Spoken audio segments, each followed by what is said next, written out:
नमस्कार मित्रांनो, GK check point या यूट्यूब चॅनलवर तुम्हा सर्वांचं स्वागत आहे. आपण या व्हिडिओमध्ये जे आपली क्लरिकलची एक्झाम झाली, आपली स्किल टेस्ट सुद्धा झाली आणि आता आपल्याला प्राधिकरण निवडायचे आहे, तर प्राधिकरणाची थोडीशी आपण माहिती गोळा करण्याचा प्रयत्न करतोय. जी माहिती मला मिळते आहे ती मी माहिती तुम्हाला या यूट्यूब चॅनलच्या माध्यमातून तुम्हाला सांगतोय. जर तुम्ही नवीन असाल तर नक्की सबस्क्राईब करा. इथून आपण सर्व प्राधिकरणाचे आणि त्याच्या संबंधित जे विभाग आहेत त्यांची आपण माहिती घेत आहेत, कशा पद्धतीचे विभाग आहेत. याच्या आधी मी ऑलरेडी 2 व्हिडिओ टाकलेत. महसूल सहाय्यकच्या बद्दल एक व्हिडिओ टाकलेला आहे. महसूल सहाय्यकचं पद कसं आहे वगैरे सगळी माहिती डिटेल मी टाकली आहे. त्या व्हिडिओची डिस्क्रिप्शन बॉक्समध्ये मी लिंक दिले, ते तुम्ही जाऊन तिथे बघू शकता. आणि एक दुसरा विभाग टाकलाय सामान्य प्रशासन विभाग. तर सामान्य प्रशासन विभागामध्ये परत कुठले तरी विभाग येतात आणि ते विभागाची माहिती सुद्धा मी कालच तो व्हिडिओ अपलोड केलेला आहे. त्याची लिंक सुद्धा मी व्हिडिओच्या खाली दिलेली आहे, तिथे जाऊन तुम्ही बघू शकता. आज आपण सहकार विभाग, सहकार पणन आणि वस्त्र विभाग आहे, तर त्याच्याबद्दल आपण माहिती घेणार आहोत. तर तुम्ही राईट प्लेसवर आलेला आहे, त्याच्याबद्दल तुम्ही माहिती बघणारच आहे. चला तर मग कुठलाही वेळ न घालवता आपण बघायला सुरुवात करूयात. तर बघा, सहकार आणि पणन वस्त्र विभाग याच्यामध्ये ऑलरेडी आपल्याला आपण जसं माहितीच आहे, आपण आधीच्या व्हिडिओमध्ये सुद्धा बघितलं की 24 विभाग आहेत.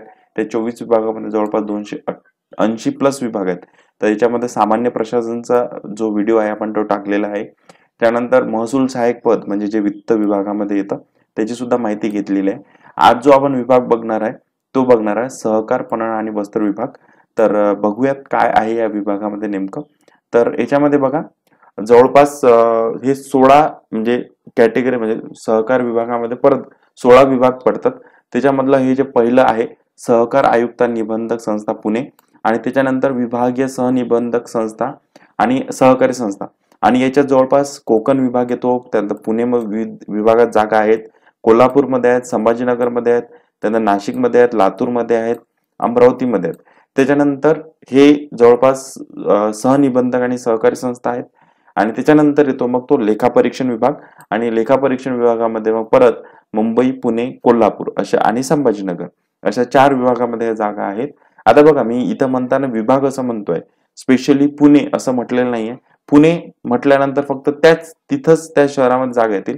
फॉर एक्झाम्पल हा 16 नंबरचा बघा, इथे मी फक्त नागपूर म्हणजे एमपीसी ने असं म्हटलंय की नागपूर आहे. तर नागपूर याचा अर्थ की फक्त त्या नागपूरमध्येच असणार आहे. नागपूर विभाग म्हटल्यानंतर मग पूर्ण विभाग येतात. ठीक आहे. तर विभाग आणि सिटी हे तिथे तुम्ही थोडासा डिफरन्स लक्षात घेणं आवश्यक आहे. चल, आता आपण एकेकाला बघू, एका डिपार्टमेंटमध्ये कशा पद्धतीने जागा आहे आणि ते स्वरूप कसं असणार आहे. तर सर्वात आधी आपण बघूयात सहकारी आयुक्त निबंधक संस्था पुणे. तर याच्यामध्ये जवळपास 26 पद आहेत, आणि ओव्हरऑल जर विचार केला म्हणजे आपल्या पूर्ण वस्त्र विभाग किंवा पणन विभागात, सहकार पणन विभागामध्ये जवळपास 500च्या जवळपास जागा तुम्ही ते कॅल्क्युलेट करू शकता. तर बघा, हे जे पद आहे ना, इथे याचं एक मुख्यालय म्हणून काम करतं सहकार विभागाचं. आणि इथे जर जो कोणी क्लर्क म्हणून जर काम करेल तर क्लर्कला त्या एक प्रकारे काय म्हणू की आपण त्याला अधिकारी असल्याची फिलिंग तिथे येण्याची शक्यता आहे, कारण ते थोडंसं त्या पद्धतीचं ते पद आहे सहकार विभाग. क्लर्क इज इक्वल टू अधिकारी म्हणून मी तसं केलेलं आहे. म्हणून क्लर्कला सुद्धा तिथं अधिकारी असल्याची फिलिंग येईल. काहीतरी राईट्स तिथे आहेत, काही स्वतः तो तिथे अशा पद्धतीचे तो कामं करू शकतो. त्यानंतर क्लर्क पेक्षा म्हणजे इतर जे क्लर्क आहेत, जसं आपण मंत्रालयीन क्लर्क बघितलं तर तिथे 5,000 त्याला एक्स्ट्रा भत्ता मिळतो. तर इथे सुद्धा जरी तो क्लर्क असला तरी इतर महाराष्ट्रातील क्लर्क पेक्षा 5,000 रुपये शिल्लक त्याला पेमेंट मिळतं. ठीक आहे. तर हे पद चांगलं आहे. जे पुण्यामध्ये स्थायिक आहेत किंवा पुण्याच्या आजूबाजूला राहत असतील त्यांनी हे पद निवडावं असं मला नक्की वाटतं. आणि इतर सॅलरी आणि कार्य जे काही प्रमोशन्स वगैरे आहेत ते आपण पुढे बघूया, कारण की या डिपार्टमेंट अंतर्गत, या प्राधिकरणाअंतर्गत सगळ्यांना मॅक्झिमम पेमेंटचा जो स्केल आहे तो सारखाच असणार आहे.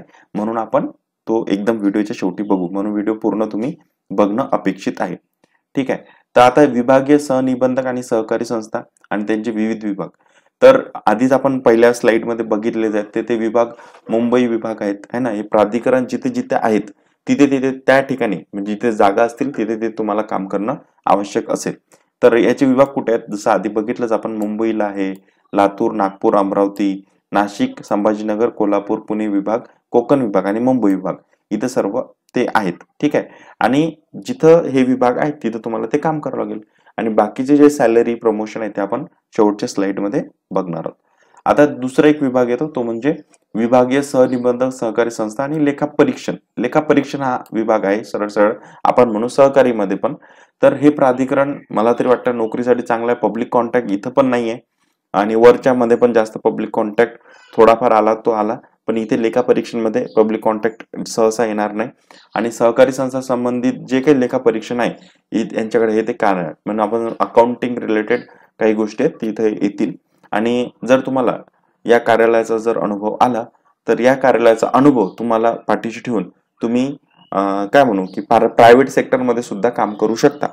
आणि याचा अनुभव आल्यानंतर ज्या ज्या पदासाठी म्हणजे काही विभाग असे आहेत म्हणजे याच्या वरचे तिथं अनुभव लागतो लेखापरीक्षणाचा 3 वर्ष 5 वर्षाचा ते अनुभव मागतात.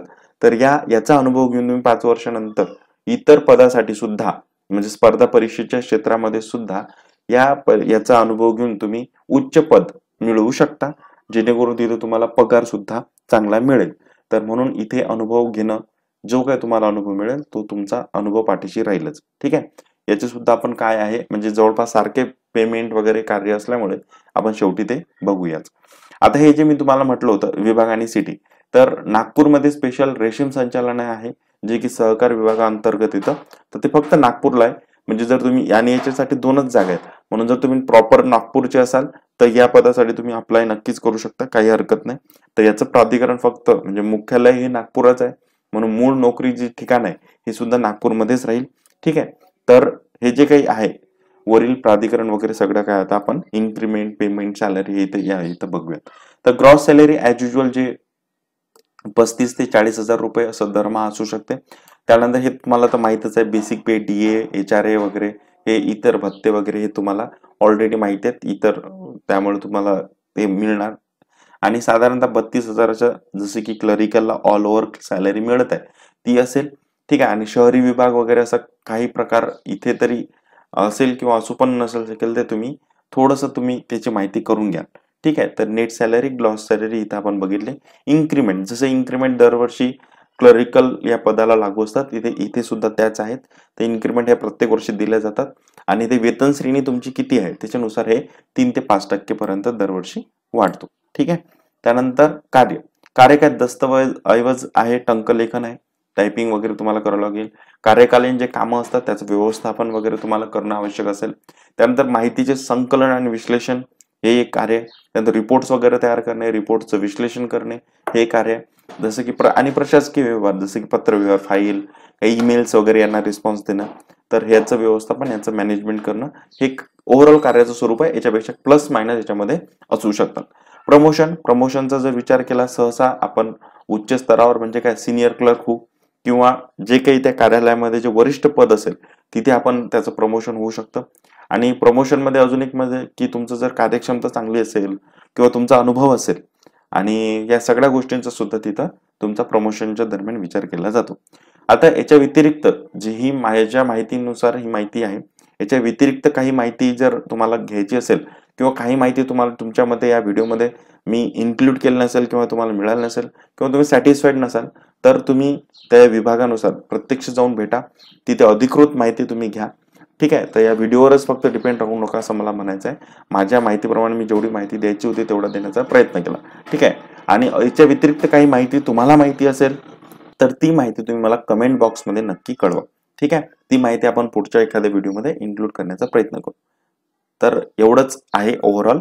तर आजचा व्हिडिओ कसा वाटला तर नक्की कळवा, कमेंट करा, लाईक करा, शेअर करा आणि तुमच्या मित्रांना सुद्धा सबस्क्राईब करायला सांगा. याच्या अजूनही आपण प्राधिकरणाची माहिती घेतच आहोत.